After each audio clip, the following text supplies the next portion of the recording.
Okay, about to take an incredibly complex topic and try to throw it into a really tiny nutshell, which is not easy. I'm going to talk about binocular disparity, phase disparity, and holographic phase disparity, but all of this is directly applicable to why our prime lens is so great.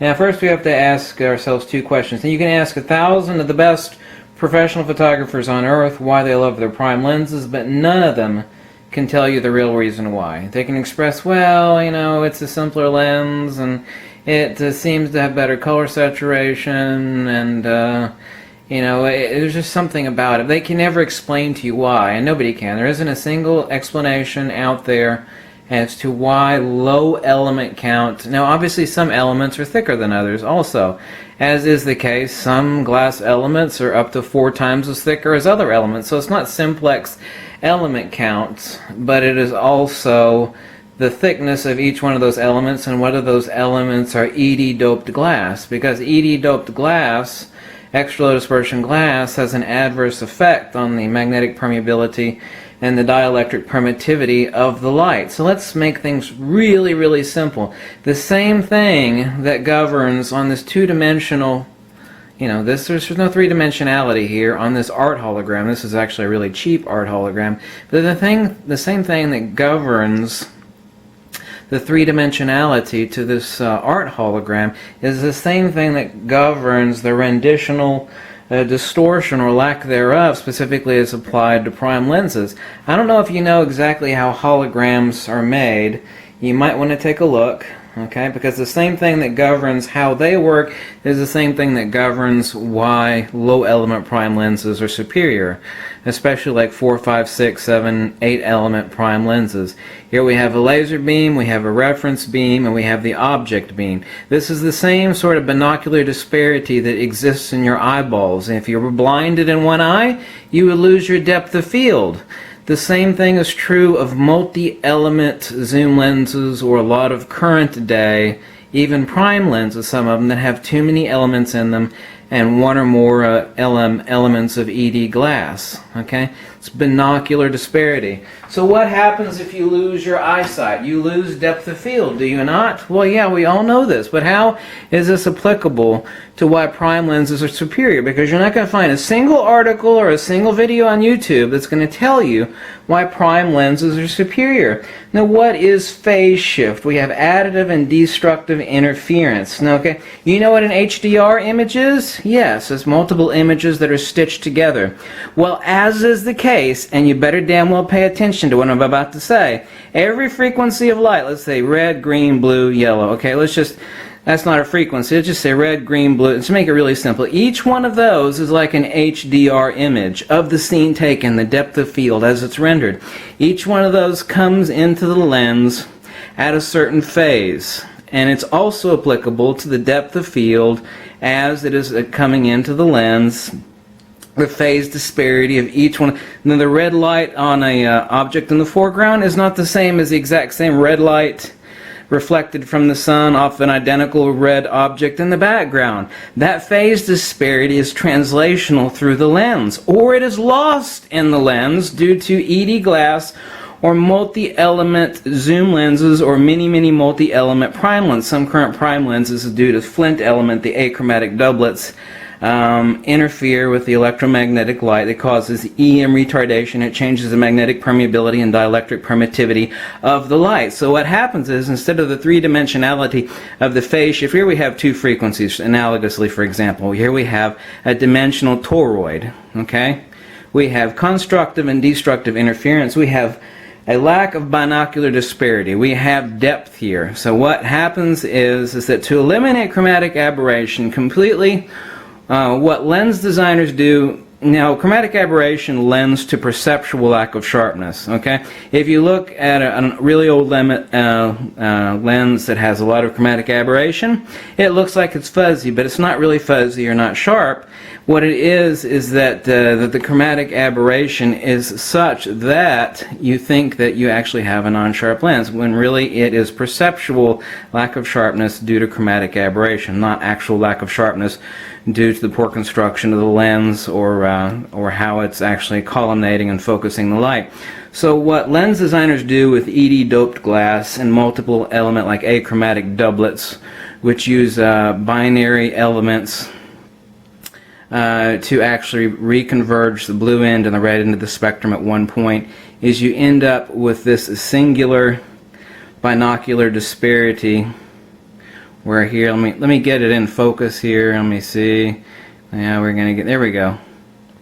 So what we've done, see, what is, to make the analogy really, really simple for you here, is that every frequency of light is like an HDR image. The shift in the phase disparity and magnetic permeability and dielectric permittivity of the ED glass and the many glass elements causes electromagnetic homogenization. Okay, it's the same way you could take the most expensive steak in the world, like a Kobe beef cut, okay, and you can throw it through a bunch of processors, and in the end you've got something that tastes like a McDonald's hamburger. Now, all of you thousands of people that have discovered prime lenses through my low budget, my basically no budget videos are like, oh my god, I've been shooting for 20 years, all of a sudden my lenses, you know, my images look awesome, I don't know what it is, I'm shooting this 30-year-old friggin' lens that I got for $50 at the pawn store.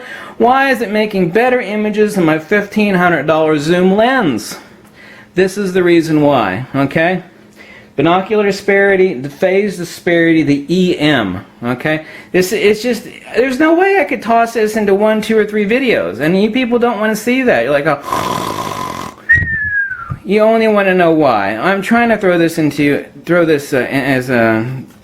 you in a nutshell. How lens designers actually take out the constructive and destructive interference, and they create electromagnetic homogenization. Oh, there we go.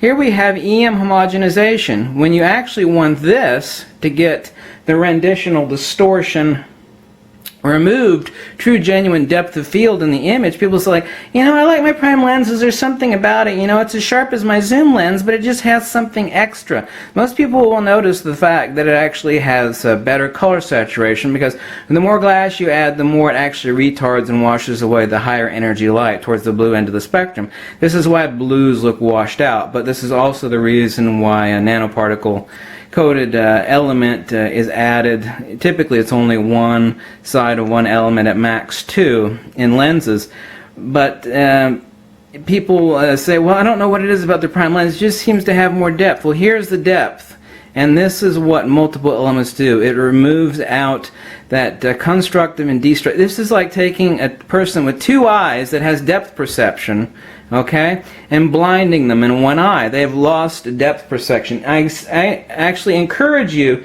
to study up on binocular disparity and EM phase disparity, and look up holographic phase disparity, okay? How this is as much a two-dimensional image as the image is projected on the back of your sensor and then is printed out by your printer or displayed on your screen. So where is the dimensionality in this hologram coming from? Well, do you know how a hologram is created? Okay, it uses a reference beam and it uses a reflected beam off the object to be rendered. Okay, the same thing is true of reflected light. As it is reflected off the object you're shooting, is passing through the elements. It either has this binocular disparity or it has the lack thereof of binocular disparity. The holographic depth of the phase coherency, which makes up the methodology by which true, not the crappy holograms that are like on your Visa or MasterCard, but true art holograms, okay? It is quantifiable. It is ineffable, but it is also quantifiable. But you're not going to find any explanation. This is what pisses me off so much, is that there's no discussion of this. I mean, photography is an art, and most art people are not very technical. And the people that design lenses, they design them with only one intent in mind: maximum luminal transmission. Okay?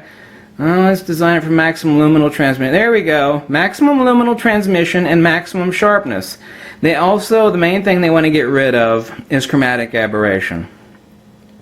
And chromatic aberration adds to perceptual perceptual notion that the lens is unsharp, when it's actually not unsharp. It is just a disparity in the phase of the light as it's passing through the elements and reaching the sensor. Now, eliminating out chromatic aberration in the post, in Photoshop or Lightroom, is easy, but you cannot add genuine depth to your photograph once it's taken. Okay, that only exists at the point at which it passes through the lens, arrives at the sensor, is processed through the AD converter, and put onto your card. See, I said you can ask 1,000 of the best professional photographers on earth why they love their prime lenses, but none of them can tell you. See, lens, it's not the lens depth of field, but the subjective depth of field of the subject being shot has a dimensional phase which renders luminal depth. Okay? Each one of your eyeballs is like a frequency of light. Okay? Their phase is the depth of the field perception that you have. You get blinded in one eye, you've lost depth perception. What happens is that these lenses have renditional distortion, especially the ones, with 15, 20, 23 elements, and they have ED glass. ED glass actually screws up the light more than multiple elements does. That's because they're doped. Okay, and everything in the world is fields, and these doped glass elements, doped means that there is an additive to the glass. Okay, when I say doped, that's how something is doped. Okay, most people don't know what the term doped means. Not doped as in your stone, but doped as in something is added to it. And what that doped glass, ED glass, does, it allows for a higher dielectric permittivity and convergence of either end of the red and blue end of the spectrum, which enables them to use less elements, but it also radically distorts the lights, because you can't reflect one thing without affecting the other. When you affect the dielectric permittivity of the light passing through an ED element of glass, you change the magnetic permeability. When you change the dielectric permittivity, you change the magnetic permeability. Okay, permittivity and permeability, two different things, by the way. Okay, lenses with too many elements take the eyeballs of each frequency of light and combines them into a cycloptic, you know what a cyclops is, a cycloptic light transmission device. Constructive and destructive electromagnetic disparity merges all frequencies into one singular projection. Okay, that's what lens designers are taught. You ask yourself, well, why are older lenses have a lot fewer elements, but why do they look so much better? Because there's a completely different philosophy behind lens construction. There's still some very low element count prime lenses, and there is like about 4 or 5 people. They don't know the explanation why, but they know that these old lenses, and there's still some current production lenses that have low element count, they know that these lenses make better images. They frigging know it. They cannot tell you why, but they know it. Okay, they've shot 1 billion shots, and they know damn well that these old lenses and some of the current production lenses with low element counts produce better images. But they have no idea why. But this is the reason why. Binocular disparity and EM phase disparity, the same thing that creates holographic depth of field, okay, is the same thing that affects the perceptual depth of field due to the cycloptic light transmission convergence of all frequencies of light that these multi-element lenses, and especially elements that have ED glass in them, okay? The ED glass reconverges the light. Okay, here we have ED glass, here we have regular glass. The ED glass is doped. It's doped with titanium dioxide, zirconium dioxide, calcium fluoride, or lanthanum oxide, okay? They're photocatalytic converters, okay? You know what a catalytic converter is? Well, these are photocatalytic converters. They're designed to converge the light, but they screw up the light, okay? Each one of your eyes, like I said, is a frequency of light, and if you get blinded, then you lose your depth of field. And what these multi-element lenses do, or ones that have ED glass, multiple ED elements, or too many elements do, is it takes the phase of the depth of field and it destroys it. Okay, each frequency of light is like an HDR image. Okay, the additive and destructive interference creates that genuine depth that you see in a low element prime lens. This is the real secret you are not going to read about anywhere on the internet or anywhere else on YouTube. Okay, this is it in a really tiny nutshell. This ultimately requires like 10 videos, but nobody's going to watch it. But this is the real secret why prime lenses, especially low element prime lenses, are superior at the same focal length. Okay, this is it. This is the secret, and you heard it here first, and this is the only place you're going to hear it. Thanks so much for watching, and I'll catch you